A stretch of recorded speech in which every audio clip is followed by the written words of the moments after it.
சில பாவங்கள் நியாயத்தீர்ப்பு வரைக்கும் அவனை பின்தொடரும் என்று வாசிக்கிறோம். Some sins will follow them until their judgment. ஆனபடியாலே இவனுக்கு உடனுக்குடன் இவன் செய்த பாவத்தின் நிமித்தமாய் பூமியிலே இவன் தள்ளப்படுகிறான், பாதாளத்திலும் அடைக்கப்படுகிறான். Immediately, because of the sin of this cherub, he was thrown out of Zion to the earth, and also he was thrown into the bottomless pit. யூதாவின் நிருபம் 6ஆம் வசனத்தின்படி தங்கள் ஆதிமனவை காத்துக்கொள்ளாமல் தங்கள் வாசஸ்தலத்தை இழந்து போனவர்களை சங்கிலினாலே கட்டி மகாநாளின் நியாயத்தீர்ப்புக்கென்று அதை வைத்திருப்பதாக வாசிக்கிறோம். We read from Jude verse number 6, and the angels who did not keep their positions of authority but abandoned their proper dwelling, these he has kept in darkness, bound with everlasting chains for judgment on the great day. ஆனபடியினாலே இவன் உடனுக்குடன் இவன் நியாயந்தீர்த்து பூமியிலே பாதாளத்திலும் தள்ளினவனாய் இவன் இருக்கிறானே என்று நாம் அறிகிறோம். So we can understand this cherub was ready to be punished immediately. His judgment went ahead of him and he was ready to be punished by the Lord. ஆனால் இவனுக்கு ஒரு மகாநாளில் உண்டாகிற நியாயத்தீர்ப்பு ஒன்று அங்கே வைக்கப்பட்டு இருக்கிறது. But also there is another day of great judgment to be punished also waiting just for him.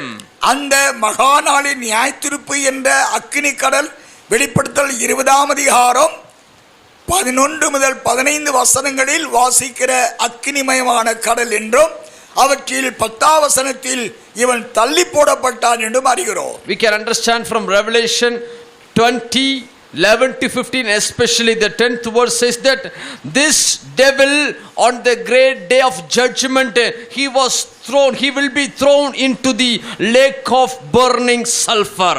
ஆகினால் மகாநாளில் இவனுக்கு வரக்கூடிய வாதைகள் உடைய அக்கினி கடல் தள்ளி போடப்படுகிற வரைக்கும் பூமியிலே வானமண்டலத்திலே பாதாளத்திலே இவன் உலாவிக் கொண்டே இருக்கிறான். Until the great day of judgment for this Satan, he will be keep on roaming around in the heavenlies, in the earth, and also in the down parts of the earth.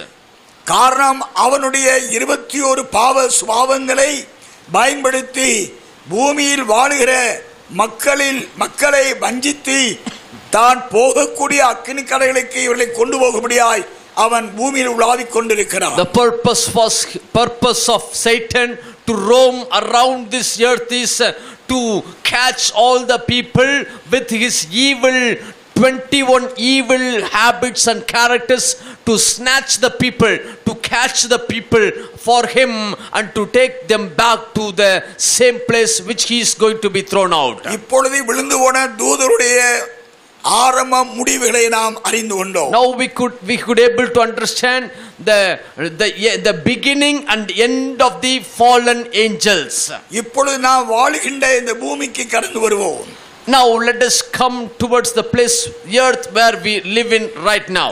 தேவனுடைய தோட்டம் என்ற Eden தோட்டத்தில் தேவனாகிய கர்த்தர் அனுதினம் வந்து உலாவுகின்ற அவருடைய வாசஸ்தலமாக வைத்துக் கொண்டார். On the day of created the Garden of Eden, the Lord usually come every day and to be dwelt among the first mankind. எப்படி சீயோனில் உன்னதத்திலே சீயோன் என்ற ஒரு நகரத்தை தனக்கென்று ஏற்படுத்திக் கொண்டாரோ அதே போல பூமியிலே அவர் வாழ்வதற்கென்று ஒரு ஏதேன் தோட்டத்தை அவர் ஏற்படுத்திக் கொண்டார் என்பதை அறிகிறோம். As how the Lord chose the Mount Zion to be his dwelling place in heaven, he chose Garden of Eden to be his dwelling place on the earth. நாம் ஆதியாகமம் 3ஆம் அதிகாரம் 8ஆம் வசனத்தின்படி பகலிலே குளிர்ச்சியான வேளையிலே தோட்டத்தில் உலாவுகிற தேவன் என்று நாம் பார்க்கிறோம். We could understand from Genesis chapter 3 verse 8 that in the garden in the cool of the day, and they hid from the Lord God among the trees of the garden, the Lord God as he was walking in the garden. பகலிலே குளிர்ச்சியான வேளையிலே தோட்டத்தில் உலாவுகிற தேவனாக இருக்கிறார். The Lord God who was walking in the garden in the cool of the day. ஏன் இவர் குளிர்ச்சியான வேளையிலே இங்கு உலாவ வர வேண்டும் என்றால் அங்கே சீயோனில் கேருவினால் உண்டாக்கப்பட்ட துக்கம் அவரை வேதனையும் வருத்தம் சஞ்சலம் படுத்திக் கொண்டிருந்தது. நாம் ஆதியாகமத்திலே 6ஆம் அதிகாரம் வாசித்திருக்கிறோம்.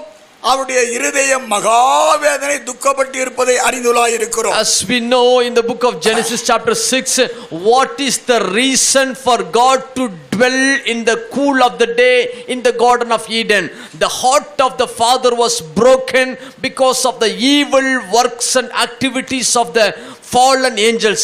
That worry made him to be broken, his heart broken. That's why he chose the place of Garden of Eden and dwell in the cool of the day. ஆகினால் அன்பு பிதாவாகிய தேவன் அவருடைய தோட்டமாகிய ஏதேன் தோட்டத்திற்கு வெளியே ஆதாம் என்ற தன்னை போன்ற ஒரு மனுஷனை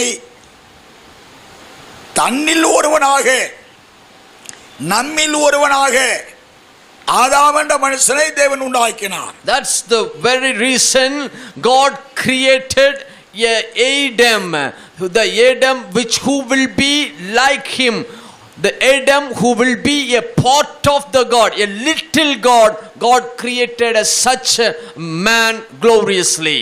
கேரூப் என்றால் தேவனை போன்றவன் என்று எப்படி அவன் சிருஷ்டிக்கப்பட்டானோ அதுபோல ஆதாமும் தேவனை போன்றவனாகவே அவன் சிருஷ்டிக்கப்பட்டான் என்று ஆதியாகமம் 1ஆம் அதிகாரம் 26, 27 வசனங்களை வாசித்து தியானம் செய்திருக்கிறோம். When we read in the Genesis 1:26 and 27, as how the Lord created the cherub, which means God like cherub, the very same way God created the first man Adam to be a God like person, God like cherub and God like man, which is called Adam. ஆதியாகமம் 1ஆம் அதிகாரம் 31ஆம் வசனத்தின்படி இவன் நல்லவனாக அல்லது தேவனால் சிருஷ்டிக்கப்பட்ட இவன் நல்லவனாக தேவனை போன்றவனாக தேவ சாயல் தேவ ரூபத்தில் இருக்கின்றவனாக இவன் சிருஷ்டிக்கப்பட்டான். When he was created, the Adam was created according to Genesis 1:31. He was created perfectly. He was created genuinely. He was created in the very same likeness and the image of the Father God. ஆதியாகமம் 1:31 படி அப்பொழுது தேவன் தாம் உண்டாக்கிய எல்லாவற்றையும் பார்த்தார், அது மிகவும் நன்றாயிருந்தது என்று வாசிக்கிறோம். According to Genesis 1:31, we see God saw all that he had made and it was very good. வாசிப்போம். அப்பொழுது தேவன் தாம் உண்டாக்கின எல்லாவற்றையும் பார்த்தார், அது மிகவும் நன்றாயிருந்தது.